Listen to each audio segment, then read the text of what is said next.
Hey everybody, Chris here, Blue Ridge Racing, coming to you from Music City, Tennessee, just south of Nashville.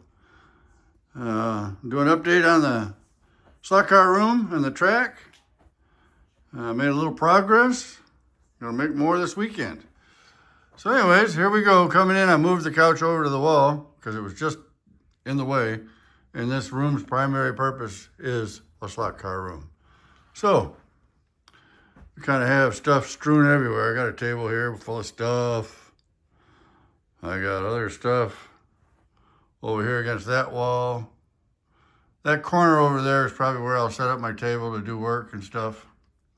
So anyway, and the couch is gonna stay here against the wall because this big old TV, it's on these arms that moves it anywhere you want it to go. So here we go. I got the top portion or the frame of the track table is done. I'm gonna put the legs on today and hopefully get it pre-wired. I'm gonna wire it up. I'll explain that in a minute, but so this is all 1x4 inch lumber construction, common boards, and I used two 1x4 by 10 foot sections for the sides, and then the cross members and the ends are 1x4 by 6 foot. And be real careful when you buy those 1x4 by 6 foot because the first batch I had, I didn't pick them out myself. I placed an order and had it delivered. They were all twisted and warped and torqued. I had to take them all back. Actually, I had to go to another store to get the right ones. So anyway,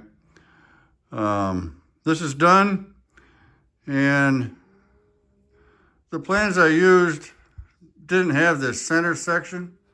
It was a 4x8 table, and I just added it for comfort. Plus, I'm going to use that center section to come off of for my power supply and also a laptop holder for my timing system. So anyways,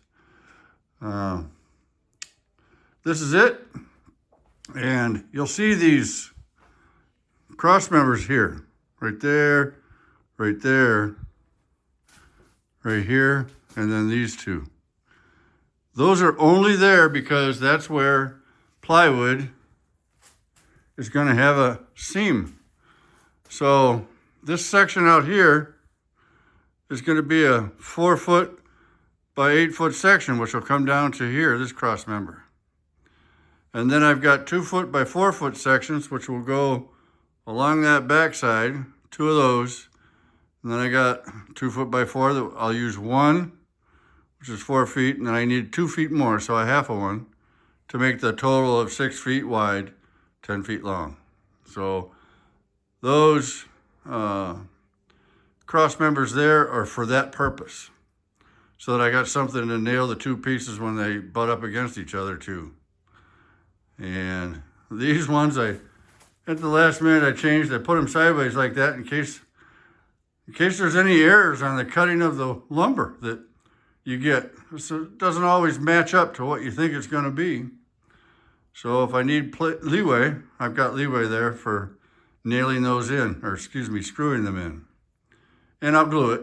All these joints here are glued, drilled and countersunk and screwed in. So if I was doing like a professional table, like a lot of people were going to see, I could fill those holes with filler, paint this table, frame and legs, so it looked real nice.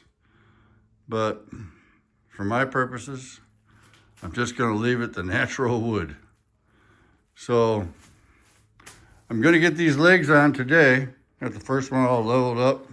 It's in the right place. I got them 6 inches off centered from the side. And then I'll put 1x4 by 10 cross members along the bottom for like a foot rail. And it'll make it I'll tie all these posts together, all these legs. I was going to use 4x4 legs, but you know what? I spent 10 minutes or so, 50 minutes trying to wrestle one of those 4x4, 8-foot long 4x4s out of the rack. It was an elevated rack. And I said, if I'm having this much trouble just getting it out of the rack, how am I gonna maneuver this thing and cut a couple legs out of each one? Because I could only get enough legs, 2 legs out of each one, because these legs are 34.5 inches tall. So the total track will be 35 inches high when I get the 1/2-inch plywood on there and the cork. So anyway, I opted for the double 2x4s, make my own. And there isn't a whole lot of weight here. I'm sure it's overkill, but it's gonna be sturdy, and that's what I want. I want sturdy. So that's why I did that. And then while it's in this state, I'm going to be able to pre-wire it. Now, if I was doing a Viper track or any routed track, I'd have to do a lot more wiring than what I'm planning on doing. I'm not going to reinvent the wheel for a 2-lane AFX track. I'm going to use a dual power terminal strip, so I'll have power to each lane, which is what I did before, and I had no power loss throughout the whole 63 feet. So I didn't need power drops, and I checked it with a voltmeter all the way around that track. So I'm gonna do that, but what I am gonna do is I'm gonna come down off that terminal track, which is gonna be somewhere here around in the middle, and I'm going to come down and mount it underneath here. It's going to be a 30 volt, 10 amp variable power supply. And I'll wire it in that way. So I have these great little connectors. I'll show you. I've used them before. These are 6 into 2. You can get them 8 into 2, 4 into 2, 6 into 2. So I'll have on this, I'll have 2 wires coming into this side, 2 wires coming into this side, goes down into 2 wires, and that will go into my power supply. And that's how I'll split the power. I'm gonna do the same thing with driver stations. I'm gonna have a driver station right there, and a driver station over there in the center, but I'm also gonna put one on the opposite side for each lane, in case somebody wants to go over there and stand and race, like 2 guys racing, and one, you can marshal the whole track that way. If you don't have any friends or anything over. I don't have any friends here anyways right now, but I'm sure I'll get them. Anyway, so that's where we're at today, and I will do another update once I get these legs in and get the wiring in so I can show you what I did there. And then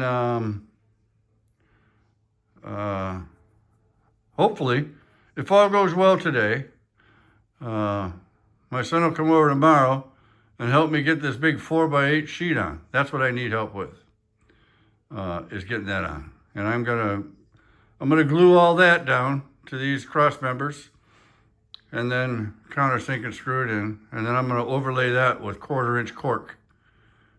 And I did 1/8 inch on my last track. This one's going to be 1/4-inch cork. It's quiet.